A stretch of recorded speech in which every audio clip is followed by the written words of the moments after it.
Mengapa peraih Nobel dalam bidang sains jarang dari kaum muslim? Apakah muslim diajarkannya untuk menjauh dari sains? Kita membedah lebih dalam akal hati. Kalau kita melihat ilmu pengetahuan atau ilmu alam, itu terdapat ukuran yang dipakai untuk memberikan pengakuan. Apakah seorang ilmuwan keren atau tidak di era kontemporer atau modern ini, yaitu ada yang namanya Nobel. Hadiah Nobel itu diprakarsai oleh orang yang namanya Alfred Nobel. Beliau orang Swedia. Beliau dulu ahli dinamit, ahli kimia, insinyur yang sukses dan kemudian menjadi kaya banget. Kesuksesannya membuat salah satu penyesalan dalam dirinya karena dinamit dipakai bukan untuk bagian dari alat tambang atau konstruksi, namun banyak juga dipakai untuk membunuh manusia. Penyesalan yang dalam tersebut akhirnya membuat dirinya ingin mengkontribusikan seluruh kekayaannya kepada ilmu pengetahuan. Nobel menyediakan dana untuk memberikan pengakuan apresiasi kepada siapapun di seluruh dunia, dimulai di tahun 1901. Lebih dari 100 tahun yang lalu untuk bidang fisika, kimia, matematika, biologi, ekonomi, sastra, dan perdamaian. Jika kita kupas, itu ada bidang sains, ada bidang non-sains hadiah Nobel tersebut. Dalam 121 tahun terakhir, dalam sains, penghargaan diberikan sudah 631 kali dalam bidang sains saja. Dan dari 631 itu, 66% dimenangkan oleh orang Kristen, 24% dimenangkan oleh orang Yahudi. Lalu, berapa persenkah yang dimenangkan oleh orang Islam? Yaitu hanya 0,5% dari 631 hadiah Nobel tersebut. Persisnya hanya 3 orang muslim dalam 121 tahun. Dan yang pertama kali itu dimenangkan di tahun 79 oleh seorang ilmuwan fisika yang bernama Abu Salam, orang Pakistan. Dan itu pun juga dia sharing dengan ahli fisika lainnya yang namanya Stephen Willenberg, orang Yahudi di Amerika. Yang kedua adalah orang Mesir dalam bidang kimia. Yang ketiga adalah orang Turki, juga dalam kimia juga. Sahabat, Anda tahu populasi muslim di dunia berapa persen dan berapa jumlahnya? Untuk populasi dunia yang saat ini kira-kira 7,8 miliar, populasi Islam atau Muslim itu 1,8 miliar, kurang lebih 23%. Kaum Nasrani Katolik itu totalnya 2,5 miliar dari populasi dunia, kurang lebih 33%. Pertanyaan saya, mengapa orang Muslim yang merupakan 23% dari populasi dunia hanya bisa memenangkan 0,5% hadiah Nobel dalam bidang sains? Nah, kalau kita berpikir mengenai ilmuwan dalam era kontemporer, nama-nama yang muncul siapa saja? Isaac Newton di abad 17, Albert Einstein, kemudian Aristotle kira-kira 2000 tahun yang lalu Charles Darwin, Nikola Tesla, Marie Curie yang merupakan seorang perempuan Yahudi dari Polandia lalu mengungsi ke Prancis dan menang 2 Nobel. Nah, jika kita perhatikan semua itu nama-nama Eropa, tidak ada nama Timur Tengah, nama Afrika atau nama Asia. Dan yang menjadi catatan penting dalam sejarah atau mungkin sengaja tidak dimunculkan ke permukaan adalah Islam sesungguhnya pernah memiliki dan mengalami masa kejayaan. Yang pertama adalah zaman Umayyah yang dimulai pada tahun 661, tepatnya 29 tahun setelah Nabi Muhammad meninggal. Itu berbasis di Damaskus.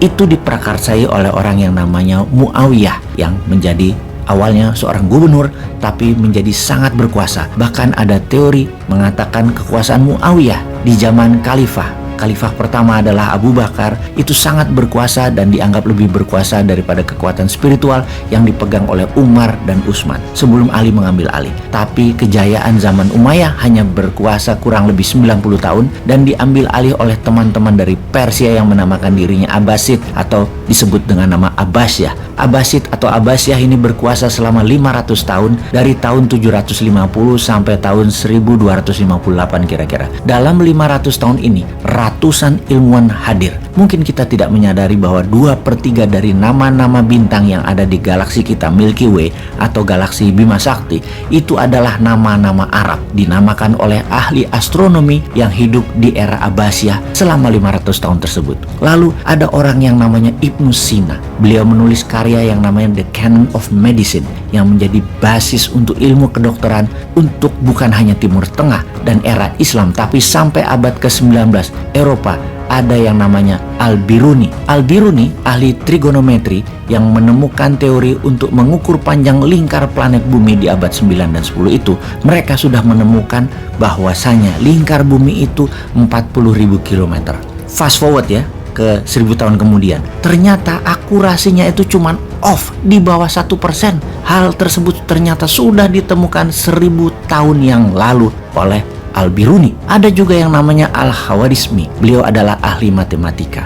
Beliau menulis buku The Compendium of Addition and Deduction. Inilah inti dari penambahan dan pengurangan yang namanya aljabar. Dan teorinya beliau menjadi dasar, bahkan kata algoritma adalah berdasar dari kata Al-Khawarizmi. Lalu terdapat juga ilmuwan yang menemukan alkimia, chemistry, itu dari kata alkimia, dan dari alkimia menjadi alkemi. Nah, ini disalah tafsirkan oleh Eropa 400 tahun berikutnya. Ternyata dasar dari alkimia itu bercabang dua, alkemi dan kimia. Lalu ada juga ilmuwan yang bernama Al-Tusi yang menemukan teori mengenai kemungkinan bahwa matahari adalah center of solar system. Siapa yang mendeklarasi bahwa matahari itu adalah center of solar system pertama kalinya adalah Kopernikus, orang Polandia, di tahun 1543. Sampai mau dihukum karena dia dianggap mengkhianati spiritualitas Nasrani waktu itu. Abbasiyah atau Abbasid itu diprakarsai oleh raja yang bernama Al-Mansur, yang kemudian keturunannya bernama Harun al-Rashid, dan kemudian keturunannya lagi bernama Al-Mahmud. Al-Masyur, Harun al-Rashid, Al-Mahmud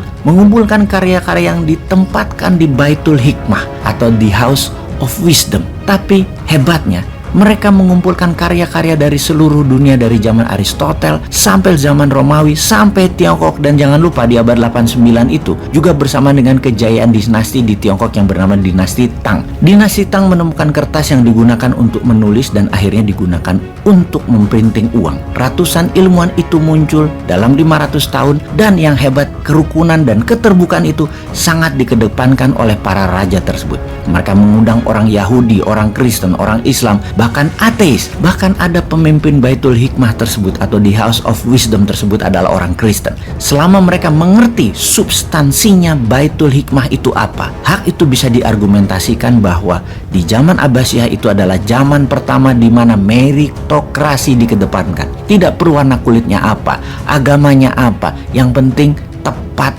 faham, pinter, dan bijak. Dan hebatnya lagi ilmu pengetahuan di zaman Abbasiyah itu, prakondisinya adalah pengetahuan matematika. Anda bekerja sebagai PNS, mau bikin startup, mau kerja sebagai guru, mau melukis, itu harus mengerti matematika. Namun sayang pada 1258 runtuh, dihantam oleh Hulagukan, keturunan Genghis Khan, salah satu pangeran dari kerajaan Mongol, menghancurkan Baghdad, ibu kota Abbasid. 1 juta manusia meninggal waktu itu. Jutaan buku yang ada dibakar, dihancurkan, dibuang, dan lain-lainnya. Itu merupakan titik infeksi yang menyebabkan menurunnya kejayaan Islam. Yaitu, 1, diserang oleh Hulagukan di tahun 1258. 2, terdapat hipotesa lain yang menyebabkan penolakan mengedepankan pemikiran Islam di zaman Abbasiyah, di mana sains Islam itu menurun karena sikap orang-orang Eropa untuk tidak lagi mau menggunakan Timur Tengah sebagai titik interaksi antara Eropa, Timur Tengah, dan Asia. Mereka mengambil keputusan untuk naik kapal muter melalui Afrika, India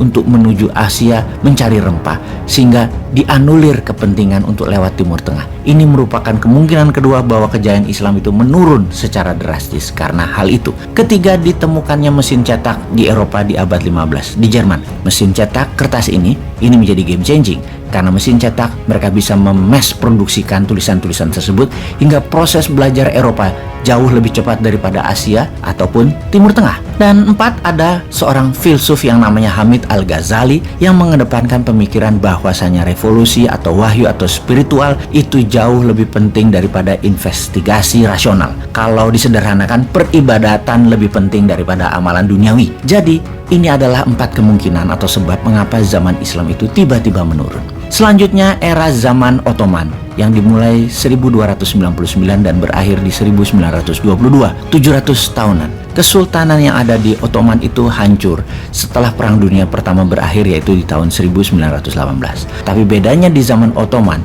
walaupun kental dengan keterbukaan, mereka itu tidak kental dengan mengedepankan sains serta teknologi. Jadi kita simpulkan sekarang, sesungguhnya jika kita mengedepankan sains, ini bukan mengenai Muslim Science, ini juga bukan mengenai Kristen Science, ini lebih mengenai science of mankind, ilmu pengetahuan untuk seluruh umat manusia.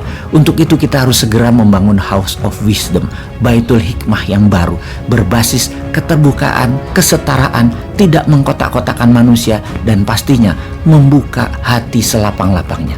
Itulah New Mind.